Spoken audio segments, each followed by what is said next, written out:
my journey in the freedom movement happened much later in life.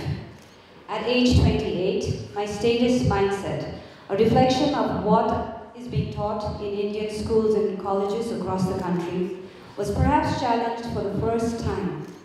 I heard Sauvik Chakraverti, founding trustee of Center for Civil Society, speak in one of our youth programs, and I was appalled by what this big bearded guy was saying. I left that day completely confused.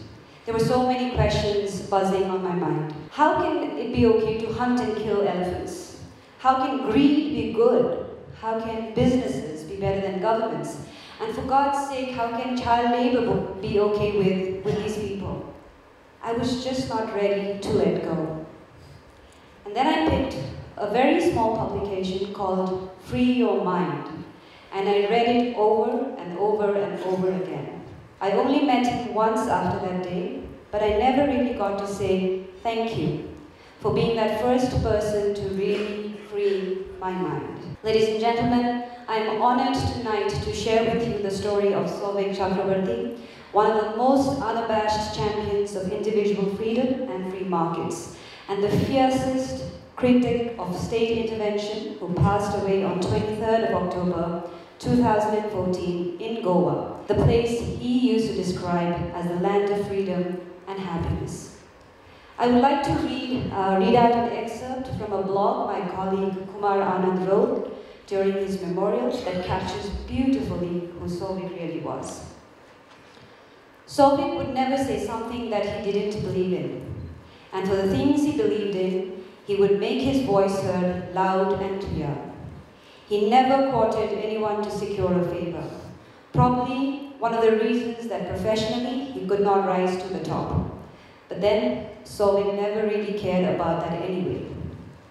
Being the maverick that he was, he donned various hats at different points of time during his short life. He started a rock band with some of his college friends. He was a policeman, an editor, a columnist, a teacher, author, speaker, and the list goes on and on. He was also the winner of the inaugural Basset Prize for Journalism in 2002, an annual prize given to people whose published works promote the institutions of free society. Sauvik was a libertarian who stressed on first principles. To Sauvik, the government had only two jobs: maintain rule of law, something that we often take for granted and hardly ever hold our governments accountable for, and building roads. A libertarian may disagree with the latter, but Sauvik used to say that you do not tax citizens to build roads. Just sell off all the public sector enterprises immediately, without exception, and then use the proceeds to build roads, and more roads. Sauvik loved Johnny Cash, Tom Petty and the Heartbreakers, Bob Marley, Eric Clapton, chilled beer, a good smoke, guns, Frederick Bastiat, Peter Bohr, Ludwig von Mises, Austrian economics, and Goa. He used to say, a gun in hand is always better than a policeman on the phone.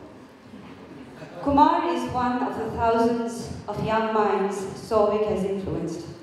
To those who didn't understand him, he was a madman, and to those who did, a rock-star libertarian that India never had. Thank you.